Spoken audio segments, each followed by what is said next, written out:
கேள்வி பதில் நேரத்துடன் தமிழக சட்டப்பேரவை தொடங்கியிருக்கிறது. அதிமுகவினர் தொடர்ந்து அமளியில் ஈடுபட்டு வருகின்றனர். தொடர்ந்து எமது செய்தியாளர் ராஜகுமரன் இணைப்பில் இருக்கிறார். ராஜகுமரன், வணக்கம். விவரங்கள் என்ன பகிரலாம்?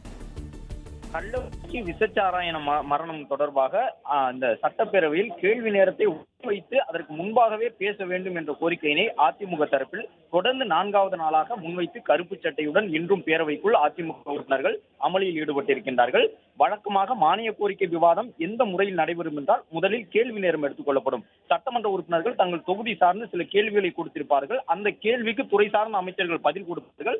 அந்த கேள்வி நேரம் 1 மணி நேரம் முடிந்த பிறகு அதன் பிறகு சிறப்பு கவன ஈர்ப்பு தீர்மானம் பல கட்சிகளால் வழங்கப்பட்டிருக்கும். அதில் ஏதேனும் ஒரு விஷயம் சார்ந்த சிறப்பு கவன ஈர்ப்பை பேரவைத் தலைவர் ஏற்றுக்கொண்டு கேள்வி நேரம் முடிந்த பிறகு அந்த கவன ஈர்ப்பில் பேச அனுமதிப்பார்கள். ஆனால் அதிமுக கள்ளக்குறிச்சியில் ஏற்பட்டிருக்கக்கூடிய விசச்சாராய மரணம் மிக முக்கியமானது என்பதன் காரணமாக கேள்வி நேரத்தை ஒத்திவைத்து அது குறித்து பேச வேண்டும் என்ற கோரிக்கையினை தொடர்ந்து முன்வைத்து வருகின்றார்கள்.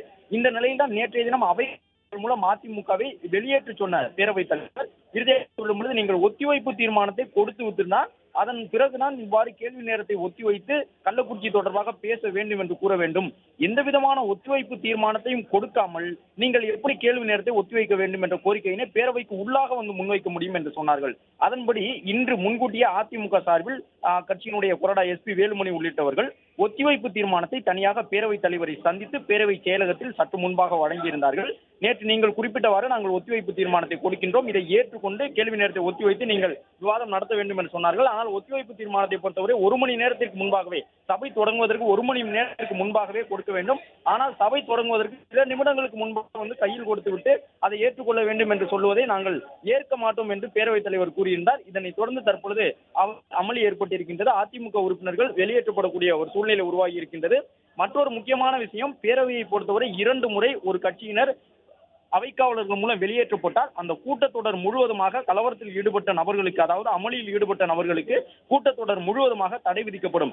ஏற்கனவே அதிமுக 2 முறை அவைக்காவலர்கள் மூலம் வெளியேற்றப்பட்டாலும் முதல் முறை அவைக்காவலர்கள் மூலம் அதிமுக உறுப்பினர்கள் வெளியேற்றப்பட்ட பொழுது முதலமைச்சருடைய வேண்டுகோளுக்கு ஏற்ப ஒரு தீர்மானத்தின் மூலம் வெளியேற்றம் என்பதை மாற்றிக் கொண்டார்கள். அதே நேரம் நேற்றைய தினம் வெளியேற்றப்பட்டார்கள். எனவே இன்றும் வெளியேற்றப்பட்டால் அதிமுகவினர் இந்த கூட்டத்தொடர் முழுவதும் பங்கு பெற முடியாத ஒரு சூழ்நிலை உருவாகும்.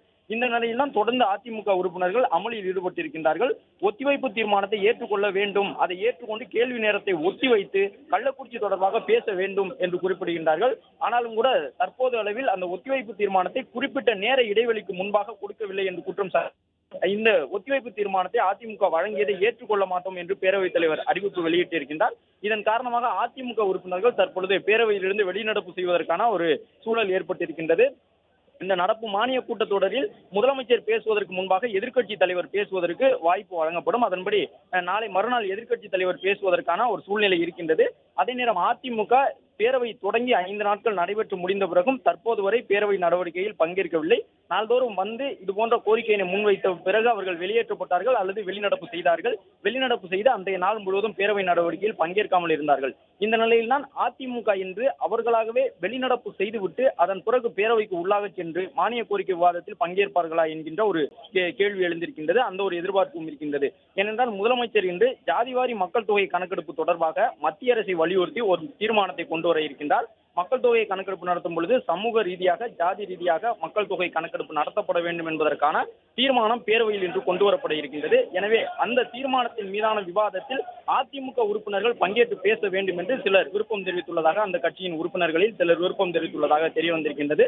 அதன் காரணமாக எதிர்க்கட்சித் தலைவர் எடப்பாடி பழனிசாமியும் இன்று காலை 8:40 மணி முதல் 9:30 மணி வரை ஒரு நீண்ட ஆலோசனையை அதிமுக உறுப்பினர்களுடன் மேற்கொண்டிருந்தார். வழக்கமாக பேரவை நடவடிக்கைகளுக்கு ஒரு 15 நிமிடங்கள் முன்பாகத்தான் எதிர்க்கட்சி தலைவர் அந்த தலைமைச் செயலக வளாகத்திற்கு வருவார். ஆனால் இன்று கிட்டத்தட்ட ஒரு 45 நிமிடங்களுக்கு முன்பாகவே எதிர்க்கட்சி தலைவர் எடப்பாடி பழனிசாமி பேரவையில் இருக்கக்கூடிய அவருடைய அறைக்கு வந்துவிட்டார்.